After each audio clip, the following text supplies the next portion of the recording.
भाजपा सरकार हर संवैधानिक संस्था को अपनी कठपुतली बनाना चाहती है। इस बिल के माध्यम से ये सरकार चुनाव आयोग को पूरी तरीके से अपने नियंत्रण में लेना चाहती है, यानी कि चुनाव आयोग पे पूर्ण कब्जा चाहती है। मुख्य न्यायाधीश को हटाकर एक कैबिनेट मंत्री को डालकर उसका संतुलन बिगाड़ने का काम और सुप्रीम कोर्ट के फैसले को पलटने का काम इस सरकार ने किया। क्या बीजेपी भारत देश में निष्पक्ष चुनाव खत्म करना चाहती है?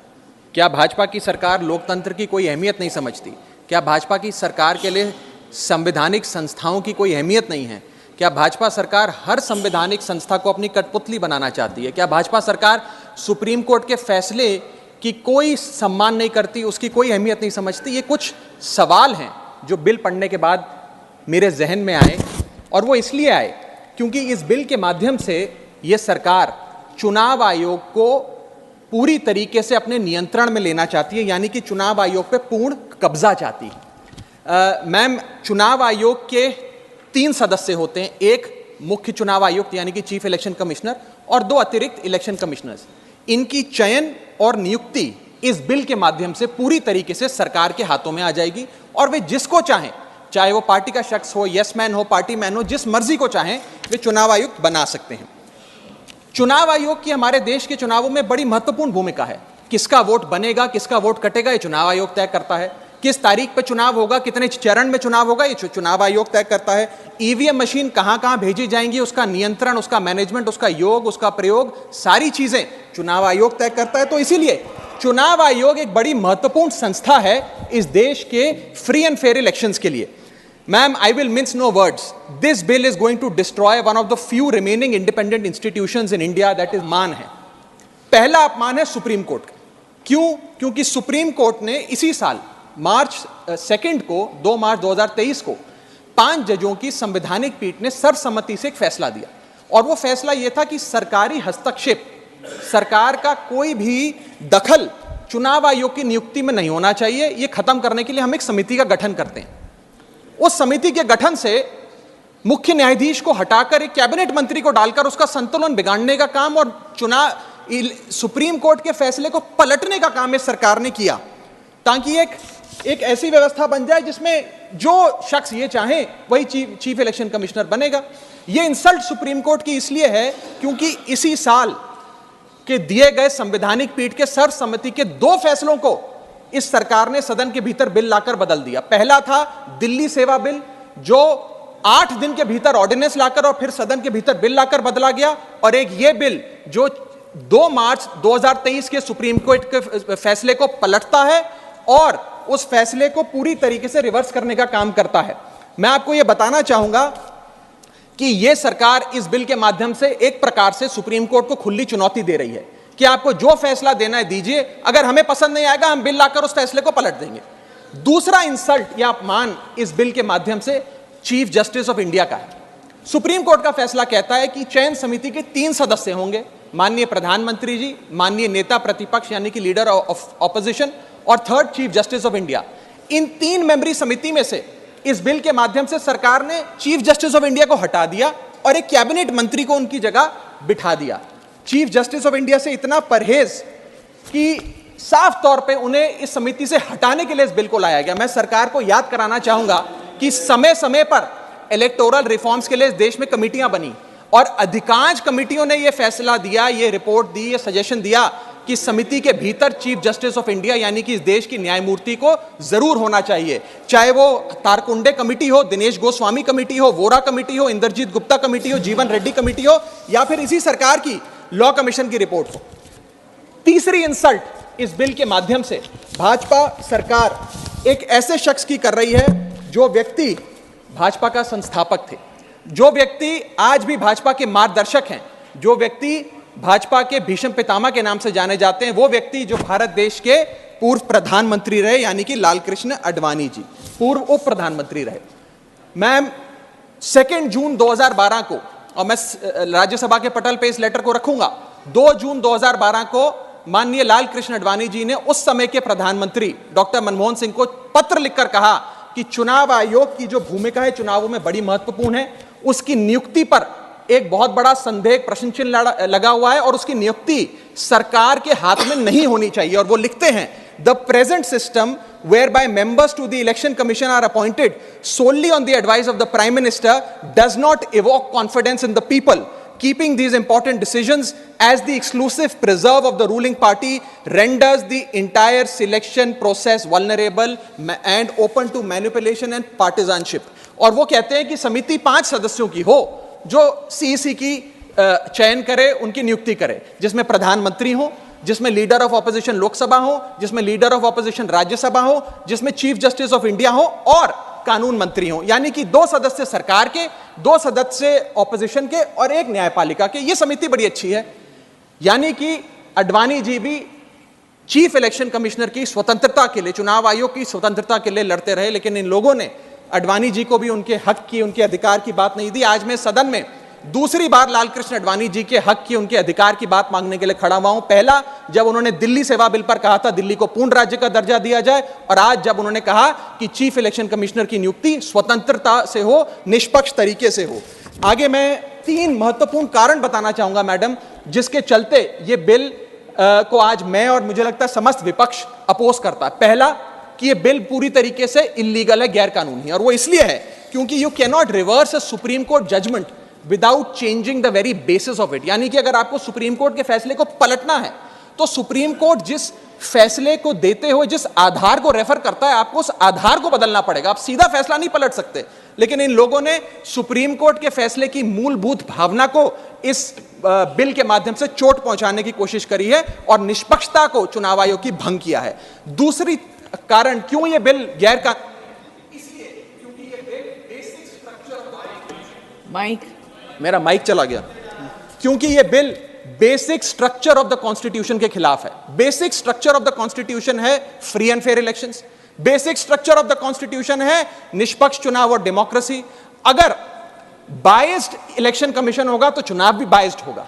अगर गैर निष्पक्ष तरीके से चुनाव आयोग चुना जाएगा तो हिंदुस्तान में चुनाव भी गैर निष्पक्ष तरीके से होंगे। इसीलिए यह basic structure of the constitution को भी पूरी तरीके से वायलेट करता है।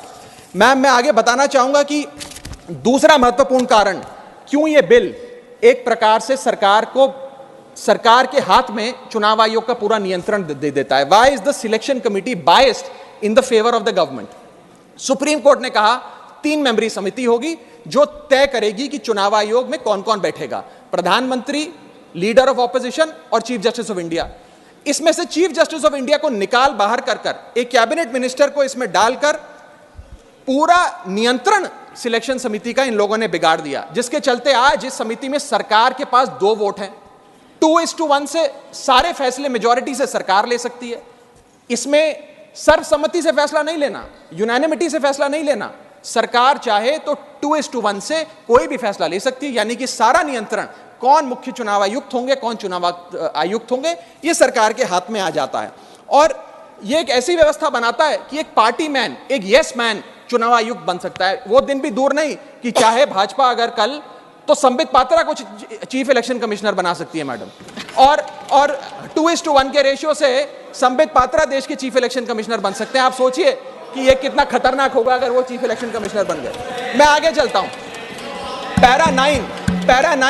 पैरा 9 इस सुप्रीम कोर्ट जजमेंट का कहता है, the executive alone being involved in the appointment ensures that the commission becomes and remains a partisan body and the branch of the executive. The independence of the commission is intimately interlinked with the process of appointment. यानी कि supreme court ये कहता है कि चयन का जो पूरा प्रोसेस है वो पूरी तरीके से इलेक्शंस कैसे होंगे, फ्री होंगे कि फेयर होंगे, वो तय करता है। मैं आगे चलता हूं, 14 मिनट है मैडम, अभी तो 6 मिनट बाकी हैं।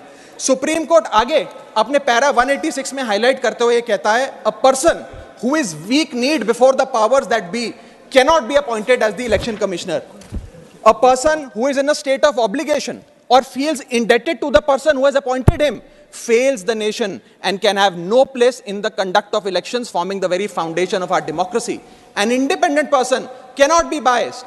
It is important that the appointment must be overshadowed even by a perception that a yes man will decide the fate of the democracy and all its promises. यानी कि केवल निष्पक्ष चयन ही होना जरूरी नहीं है, निष्पक्ष चयन जनता को नजर आना भी जरूरी है। It must not only be done, it must be seen to be done. ये सुप्रीम कोर्ट बात कहता है। मैं आगे चलता हूं। तीसरा कारण कि क्यों हम इस बिल को अपोज कर रहे हैं वो है कि ये जो प्रपोज्ड सिलेक्शन कमिटी है इसमें कोई चेक्स एंड बैलेंसेस नहीं है। चेक्स एंड बैलेंसेस इसलिए नहीं है क्योंकि सारे फैसले तो सरकार के पक्ष में होंगे, 2 मंत्री सरकार के उसमें बैठे हैं, एलओपी को मात्र फॉर्मेलिटी के लिए इसमें बिठाया गया है, तो एक प्रकार का फिक्स्ड मैच इसमें नजर आता है। अब आप ही सोचिए, 3 मेंबरी समिति है जिसमें माननीय प्रधानमंत्री जी हैं, मान लेते हैं हमारे सदन के लीडर ऑफ ऑपोजिशन मल्लिकार्जुन खड़गे जी उसके सदस्य हैं, और 3rd मेंबर अर्जुन मेघवाल जी कानून मंत्री यहां बैठे हैं वो हैं। अब इनकी बैठक चल रही है, इसमें माननीय प्रधानमंत्री जी कहते हैं कि मैं रमेश नाम के शख्स को चीफ इलेक्शन कमिश्नर बनाना चाहता हूं।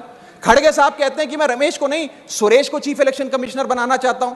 क्या अर्जुन मेघवाल जी जो इसी सरकार के कानून मंत्री हैं वो प्रधानमंत्री जी को ये कह सकते हैं कि नहीं नहीं नहीं प्रधानमंत्री जी रमेश ठीक नहीं है, खड़गे साहब ने जिसको नॉमिनेट किया है सुरेश मैं भी उसी के हक में वोट देता हूं, उसका चयन हो, वो चीफ इलेक्शन कमिश्नर बने? ये तो हो ही नहीं सकता। तो जो सरकार चाहेगी वही होगा। तो एक प्रकार से निष्पक्षता और स्वतंत्रता चीफ इलेक्शन कमिश्नर की खत्म करने का काम ये करती है। हमने बचपन में एक मुहावरा सुना था, जिसकी लाठी उसकी भैंस। तो ये पूरी तरीके से इस बिल में सिद्ध होता है कि लाठी भी इनकी, तो फिर इस कानून के माध्यम से भैंस भी इनकी। मैं आपको एक और उदाहरण के माध्यम से समझाता हूं। मान लीजिए भारत और ऑस्ट्रेलिया का क्रिकेट मैच हो रहा है, उस क्रिकेट मैच में अंपायर कौन होगा वो एक 3 मेंबर की समिति तय करेगी जो मैच कराएगी। वो 3 मेंबर की समिति में एक ऑस्ट्रेलिया के कैप्टन पैट कमिंग्स होंगे, दूसरे ऑस्ट्रेलिया के प्रसिद्ध प्लेयर डेविड वार्नर होंगे, और 3rd भारत के कप्तान रोहित शर्मा होंगे। अब ये 3 मेंबरी समिति अगर किसी अंपायर को चुनेगी तो वो अंपायर तो हमेशा ही ऑस्ट्रेलिया के साथ होगा, क्योंकि 2-1 की बहुमत ऑस्ट्रेलिया के साथ है। तो क्या निष्पक्ष मैच हो सकता है? क्या इंडिया इंडिपेंडेंट मैच खेल सकती है? ऐसा ही कुछ इस चुनाव आयोग के गठन से, इस बिल के आने के बाद इस देश में होने जा रहा है। मैं आगे चलता हूं मैडम, मुझे बोलने दीजिए। इसका माध्यम, मैडम मुझे बोलने दीजिए, मुझे डिस्टर्ब ना करें। यह बिल 3 की टेस्ट पे फेल होता है, the test of independence, the test of neutrality and the test of constitutionality. यह हमारा कॉन्स्टिट्यूशनल इंपेरेटिव है कि देश में चुनाव आयोग निष्पक्ष हो, ताकि चुनाव निष्पक्ष हो। अगर चुनाव आयोग निष्पक्ष नहीं होगा तो चुनाव निष्पक्ष नहीं होंगे और लोगों की आस्था इस लोकतंत्र से डगमगा जाएगी। मैं सरकार को कहना चाहता हूं, अगर सरकार सुप्रीम कोर्ट के इस फैसले को पलटना चाहती है, अगर सरकार चीफ जस्टिस ऑफ इंडिया को इस समिति से हटाने के लिए इतनी बेकरार है, तो मैं आज सुझाव लाया हूं कानून मंत्री जी। 3 सुझाव मेरे, इनमें से अगर आप कोई सुझाव स्वीकार कर लें तो मुझे लगता है सारा हाउस एक आवाज में आपके इस बिल का समर्थन करेगा। पहला सुझाव यह है, ये 3 ऑप्शन लाया हूं आपके लिए। पहला ऑप्शन यह है कि चुनाव आयोग का गठन, कौन चीफ इलेक्शन कमिश्नर होगा और कौन इलेक्शन कमिश्नर्स होंगे, इसका गठन 2 मेंबरी समिति करे, जिसमें 2 लोग हों, प्रधानमंत्री और लीडर ऑफ ऑपोजिशन, ये विपक्ष के नेता। ये 2 मेंबर्स सर्वसम्मति से फैसला ले, यूनानिमिटी से, क्योंकि 2 लोगों में मेजॉरिटी तो हो नहीं सकती, तो 2 लोग सर्वसम्मति से फैसला ले, जो भी नाम तय करेंगे हम सब मान जाएंगे। ये ऑप्शन 1। ऑप्शन 2 मैं देना चाहूंगा सरकार को, जो लालकृष्ण आडवाणी जी ने दिया था। लालकृष्ण आडवाणी जी की बात मान लीजिए, मेरी मत मानिए, आपको आम आदमी पार्टी तो पसंद नहीं, पर अपने पेट्रियार्क फाउंडिंग फादर, आपके पितामह भीष्म लालकृष्ण आडवाणी जी का फॉर्मूला ले लीजिए। 5 मेंबरी समिति, प्रधानमंत्री, कानून मंत्री, leader of opposition in Lok Sabha and Rajya Sabha और चीफ जस्टिस ऑफ इंडिया। ये 5 मेंबरी समिति एक निष्पक्ष चुनाव आयोग का चयन कर लेगी। और तीसरा ऑप्शन, अगर ये दोनों ऑप्शन आपको पसंद नहीं, तो मैं आपको वो ऑप्शन बताना चाहूंगा जो कॉन्स्टिट्यूएंट असेंबली में प्रोफेसर शिबन लाल सक्सेना ने दिया था। वो था कि जो भी नाम ये चयन समिति तय करे वो नाम सदन के भीतर लाए जाएं और 2/3 बहुमत लोकसभा और राज्यसभा से नाम पास हो जाए, वो आदमी चीफ इलेक्शन कमिश्नर बन जाए। मैं सकारात्मक बहस कर रहा हूं, मैं ऑप्शन लाया हूं। ये इन 3 ऑप्शंस में से कोई भी ऑप्शन चुन लीजिए, सारे विपक्ष को मनाने की, एकजुट करने की जिम्मेदारी मेरी। मैं अंत में अपनी बात समाप्त करने से इतना बस कहना चाहूंगा मैडम कि ये बिल एक डे लाइट रॉबरी है हमारे देश की डेमोक्रेसी की, लोकतंत्र की। इस बिल के माध्यम से भाजपा डेमोक्रेसी को हाईजैक करना चाहती है। And I on behalf of the आम आदमी party oppose this bill, vehemently oppose this bill, because this bill will ensure that India, which is today known as the mother of democracy, will tomorrow unfortunately be known as for mockery of democracy. Mother of democracy से mockery of democracy तक का सफर आप इस bill के माध्यम से तय करने जा रहे हैं। मैं हाथ जोड़कर आपसे विनती करूंगा, इस बिल को वापस लीजिए। लोगों की देश के लोकतंत्र में बहुत आस्था है, उस आस्था से खिलवाड़ करने का काम मत कीजिए। बहुत बहुत शुक्रिया। जय हिंद, जय भारत।